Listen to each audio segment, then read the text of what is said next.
Magandang gabi mga kahuwan. Narito na ang ating ulat panahon ngayon. Narito na nga ang pinakahuli sa lagay na ating panahon ngayong araw ng Lunes, December 2, 2024.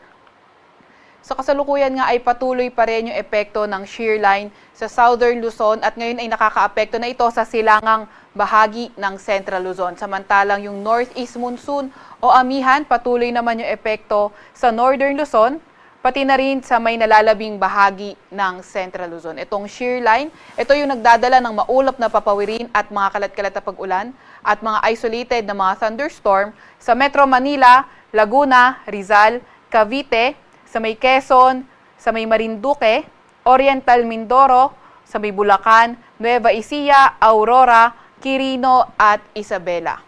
Itong shear line, ito nga yung salubungan ng malamig na hangin galing northeast at mainit na hangin galing silangan. Samantalang northeast monsoon o amihan naman ang nagdadala ng maulap na papawirin na may mga ulan sa nalalabing bahagi ng Cagayan Valley at Cordillera Administrative Region. Mas magandang panahon sa nalalabing bahagi ng ating bansa kung saan sa may Ilocos Region at sa nalalabing bahagi ng Central Luzon, partly cloudy to cloudy skies at may mga tsansa ng mga may hinang pag-ulan at sa nalalabing bahagi naman ng ating bansa ay partly cloudy to cloudy skies rin naman pero may mga tsansa ng mga localized thunderstorms. Yung ating mga kasamahan sa Regional Services Division patuloy na maglalabas ng mga rainfall advisory, thunderstorm advisory o hindi kaya heavy rainfall warning kung kinakailangan.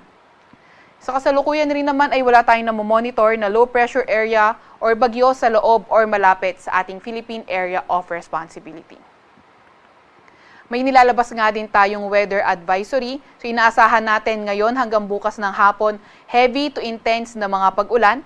Sa Isabela, kabilang na nga ang Quezon. Kapag heavy to intense, inaasahan natin yung 100 to 200 millimeters na mga pag-ulan at posible yung numerous flooding events sa mga urbanized, low-lying at near rivers. Landslide naman ay likely sa moderate to highly susceptible areas.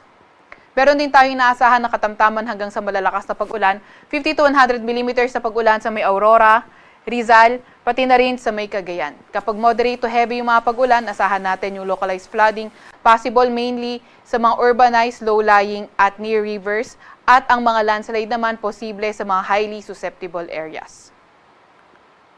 Tomorrow afternoon naman to Wednesday afternoon, meron pa rin tayong mga inaasahang heavy to intense na mga pag-ulan, particularly sa Isabela at sa Cagayan. Samantalang moderate to heavy na mga pag-ulan sa Aurora, pati na rin sa may Quezon. Wednesday afternoon to Thursday afternoon, posible pa nga rin ang moderate to heavy na mga pag-ulan sa may Cagayan. Kaya pinag-iingat nga natin yung ating mga kababayan, lalo na yung mga inuulan ng mga nakaraang araw pa sa mga banta ng pagbaha o hindi kaya pagguho ng lupa.